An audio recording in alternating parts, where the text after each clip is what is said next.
கிறிஸ்துவுக்குள் மிகவும் அன்பான தேவ ஜனமே, ஆண்டவராகிய இயேசு கிறிஸ்துவின் இனிமையிய நாமத்தில் உங்கள் ஒவ்வொருவரையும் இயேசுவை என்னோடு பேசுமேங்கிற இந்த தின தியான நிகழ்ச்சிக்கு வாழ்த்தி வரவேற்பதில் என் ஆண்டவருக்குள்ள மிகவும் சந்தோஷமா இருக்கிறேன். ஆண்டவருடைய வசனத்தை கவனிங்க. ஆண்டவருடைய வசனத்தினால் இந்த நாள் ஆரம்பிங்க. இந்த நாள் உங்களுக்கு மங்களகரமா இருக்கும். நம்ம ஆண்டவருடைய வசனத்தை பார்ப்போம். பாருங்கள், ஏசாயா 51:2. உங்கள் தகப்பனாகிய ஆபிரகாமையும் உங்களை பெற்ற சாராளையும் நோக்கி பாருங்கள். அவன் ஒருவனாயிருக்கையில் நான் அவனை அழைத்து அவனை ஆசீர்வதித்து அவனை பெருக பண்ணினேன். நமது ஆண்டவர் யாரை அழைக்கிறாரோ அவர்களை ஆசீர்வதிக்கிறார், அவர்களை பெருக பண்ணுகிறார். ஹல்லேலூயா. எஸ், பாருங்கள், இங்கு இஸ்ரவேலர்களை பார்த்து ஆண்டவர் சொல்லுகிறார், உங்கள் தகப்பனாகிய ஆபிரகாமையும் உங்களை பெற்றெடுத்த சாராளையும் நோக்கி பாருங்கள். நாம் யாரை நோக்கி பார்ப்போம்? நம்முடைய தூரத்துக்கு எட்டுகிற ஜனங்களை நாம் நோக்கி பார்ப்போம். ஆபிரகாம், சாராள், அவங்களுடைய தகப்பன் தாய், அதை நோக்கி பார்க்கலாம். ஆனால் இஸ்ரவேல் என்று ஒரு ஜனம் உருவாவதற்கு முன்பதாகவே ஆபிரகாம் ஆண்டவர் ஒன்று சொன்னார். என்ன சொன்னார்? ஆதியாகமம் 15:5, அவர் அவனை வெளியே அழைத்து, நீ வானத்தை அண்ணாந்து பார், நட்சத்திரங்களை என்ன உன்னாலே கூடுமானால் அவைகளை எண்ணு என்று சொல்லி, பின்பு அவனை நோக்கி, உன் சந்ததி இவ்வனமாயிருக்கும் என்றார்.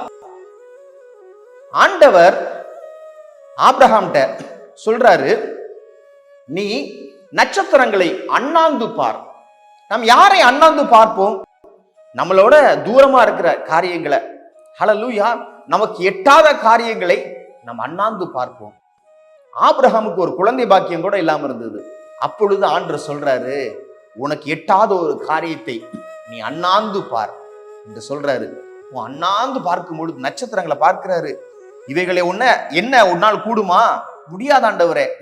முடிஞ்சா எண்ணுப்பா, என முடியாது. அந்த அளவுக்கு உன் சந்ததியை நான் ஆசீர்வதித்து பெருக பண்ணுவேன் என்று சொல்றாரு.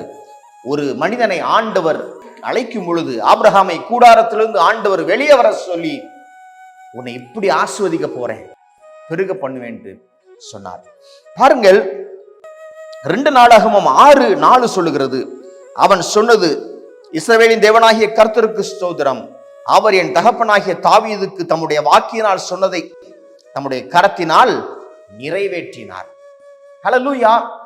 வாக்கினால் என் தகப்பன் தாவீதுக்கு அவர் சொன்னதை தன் கரத்தினால் நிறைவேற்றினார். தாவீது சொன்னாரு, இந்த மாதிரி ஆலயம் உன்னுடைய மகன் கட்டுவான் என்று சொன்னாரு.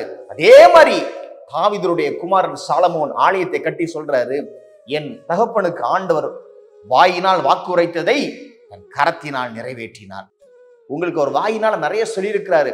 அண்ணாந்து பாருப்பா, பெரிய காரியமா இருக்கு ஆண்டவரே, நீங்க அண்ணாந்து பார்த்திருக்கிறீங்க. அவைகளை ஆண்டவர் உங்க வாழ்க்கையில நிறைவேற்றி கொடுப்பார். ஹல்லேலூயா. ஆபிரகாம் சொன்னார், நீ அண்ணாந்து பாரு, என்ன கூடுமா? முடியல ஆண்டவரே, இவ்வண்ணமாய் உன் சந்ததி இருக்கும்.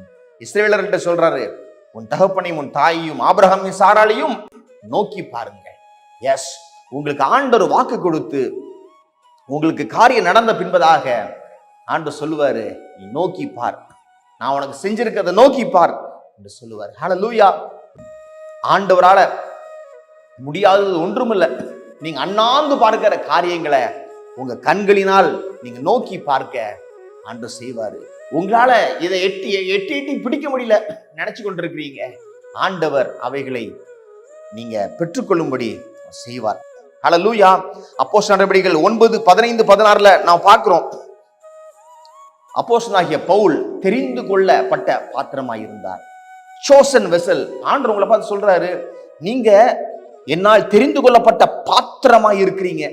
ஆண்டவர் சொல்றாரு, இந்த தெரிந்து கொள்ளப்பட்ட பாத்திரம் உங்களுக்கு எதிராக யாரும் ஒன்றும் பேச முடியாது. உங்களை ஆண்டவர் ரோமர் 8:33-34 சொல்லுது, தெரிந்து கொண்டவர்களை ஆண்டவர் என்ன சொல்றாரு?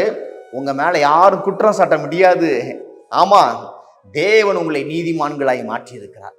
புதிய ஏற்பாட்டுல பெரிய ஆசீர்வாதம். ஹல்லேலூயா. பெருக்கத்தின் ஆசீர்வாதம். ஹல்லேலூயா. ஆமா, எல்லாம் கொடுப்பாரு. கலாத்தியர் 4:19 வாசிக்கிறேன். என் சிறு பிள்ளைகளே, கிறிஸ்து உங்களிடத்தில் உருவாகும் அளவும் உங்களுக்காக மறுபடியும் கர்ப்ப வேதனைப்படுகிறேன். நீங்க நிறைய பிள்ளைகளை பெற்றெடுக்க போறீங்க. அதாவது கிறிஸ்துவுக்குள் நிறைய சிறு பிள்ளைகளை பெற்றெடுக்க போறீங்க. ஹல்லேலூயா. அப்போஸ்தலனாகிய பவுல் நிறைய நிருபங்களை எழுதினார், எக்கச்சக்கமா எழுதினார். பெருக்கத்தின் ஆசீர்வாதம். ஆண்டவர் உங்களை அழைக்கிறார், உங்களை ஆசீர்வதிக்கிறார், உங்களை பெருக பண்ணுவார். ஹல்லேலூயா. நாம் ஜெபிப்போம் வாருங்கள். ஆண்டவரே, உம்முடைய வார்த்தையை கூறியிருக்கிறேன் அப்பா. உம்முடைய வார்த்தை எங்களை உயிர்ப்பிக்கும் ஆண்டவரே. இன்னைக்கு அவங்க அண்ணாந்து பார்க்கிற காரியங்களை, அவங்க சீக்கிரத்துல நோக்கி பார்க்கிற காரியங்களை அவர்கள் மாறட்டும் ஆண்டவரே. என்னுடைய கை இதெல்லாம் எட்டி பிடிக்க முடியாதுன்னு சொல்லிட்டு இருக்கிறாங்க. அவங்க சீக்கிரம் காலம் வருது, அவங்க எதற்காக ஜெபிக்கிறாங்களோ அதை அவங்க கையில பெற்றுக்கொள்ளுகிற காலங்கள் வருகிறது ஆண்டவரே. அதற்காக நான் உம்மை ஸ்தோத்திரிக்கிறேன். பெரிய காரியங்களை உங்க வாழ்க்கையில நீங்க செய்யுங்கன்னு சொல்லி நான் ஜெபிக்கிறேன் ஆண்டவரே. கர்த்தர் பெரியவராய் இருப்பதற்காக உமக்கு ஸ்தோத்திரம். இவர்களை அழைக்கிறீர், உங்களை ஆசீர்வதிக்கிறீர், இவர்களை பெருக பண்ணுவீர் ஆண்டவரே. உமக்கு ஸ்தோத்திரம், உமக்கு நன்றி செலுத்தி இந்த ஜெபத்தை எங்கள் அன்பர் இயேசு கிறிஸ்துவின் நல்ல நாமத்தில் ஏறெடுக்கிறோம் எங்கள் வல்ல பிதாவே. ஆமென்.